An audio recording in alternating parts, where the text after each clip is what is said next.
Le SIG, quelques repères historiques. En général, quand on parle de SIG, le concept dans des pays développés peut-être beaucoup mieux connu que chez nous. Nous, c'est à partir essentiellement des années 90 que l'on en parle. Mais si vous suivez l'évolution également des choses, vous vous rendrez compte que depuis un certain temps, les gens parlent beaucoup plus de SIG.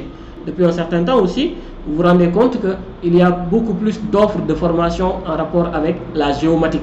Parce que tout simplement, les gens prennent conscience de plus en plus de l'apport des potentialités du SIG et s'y intéressent davantage. Mais pour autant, ce n'est pas un outil qui est aussi récent que ça.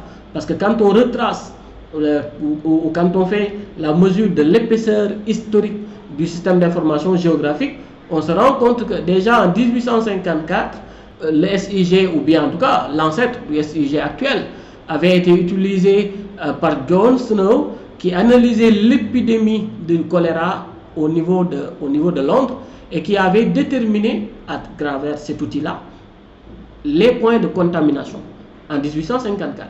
Vous vous rendez compte donc déjà de l'utilité de cet outil qui a été soupçonné dès le départ, mais qui a été mobilisé aussi dès le départ pour répondre à des problématiques d'ordre spatial déjà. Donc cette utilité-là est restée jusqu'à nos jours. Jusqu'à nos jours, au moment où je fais ce cours, on est dans une période de pandémie du coronavirus. Et par conséquent, vous vous rendez compte de l'utilité du système d'information géographique. Si vous regardez ce qui se passe dans les réseaux sociaux, vous voyez que l'un des matériaux les plus présents dans les réseaux sociaux pour parler de cette pandémie, c'est la carte. C'est la carte. Le reste, ce sont des posts, mais ce qui est le plus visible, c'est la carte. Et par conséquent, ça revient à ce que je disais tout à l'heure. Les gens ont pris considérablement conscience de l'utilité de la carte pour apporter des réponses à des problématiques d'ordre spatial, pour prendre de la décision. Voilà pourquoi la carte est mobilisée de façon extrêmement dynamique, de façon extrêmement abondante, ou en tout cas de façon beaucoup plus abondante que dans le temps de ce que l'on connaissait.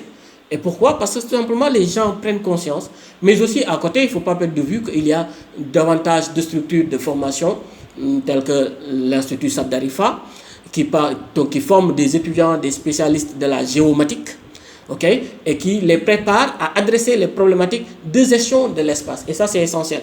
Donc, quand on retourne en arrière, on se rend compte que dans les années 1950-1970, ce sont les premières cartographies automatisées. À ce moment-là, on parlait aussi de SIG.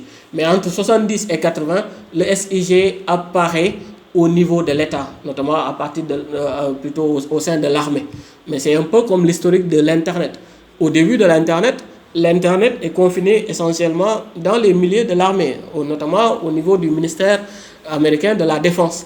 Et par conséquent, le SIG également a été utilisé pour l'armée, parce que pour les bases de géolocalisation, pour les bases de préparation, par exemple, des manœuvres de l'armée, d'attaque ou de riposte, donc qui sont orchestrées par l'armée. Ça, c'est dans les années 80 essentiel.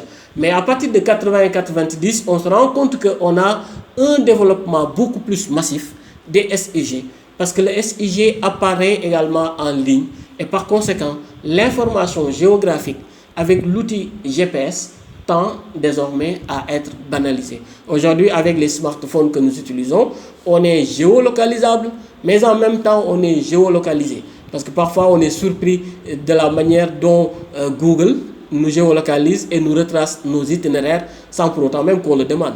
Google retrace nos itinéraires sur une carte. Et au bout de 1 an, 2 ans, Google est toujours capable, finalement, de nous dire les endroits où on se serait rendu il y a 1 an, il y a 2 ans, et de nous les pointer en même temps sur une carte. Pourtant, on n'a pas demandé, mais il y a des fonctionnalités que l'on a peut-être activées malgré nous à travers notre smartphone et qui permettent à Google, finalement, de saisir nos déplacements, de visualiser nos déplacements sur une carte. Donc, on retiendra que l'ancêtre du SIG actuel date à la limite de 1854 avec John Snow qui utilisait cet outil dans le cadre d'une épidémie. donc de choléra. Il y a quand même un parallélisme à faire. Je fais ce cours-là, il y a 1854, l'outil a été utilisé. On est dans une épidémie, dans une pandémie à la limite de coronavirus. Et par conséquent, les gens se servent également de l'outil SIG pour spatialiser la donnée géographique et permettre à ceux-là qui sont censés prendre la décision de pouvoir optimiser les processus décisionnels. Et ça, c'est quelque chose de tout à fait important.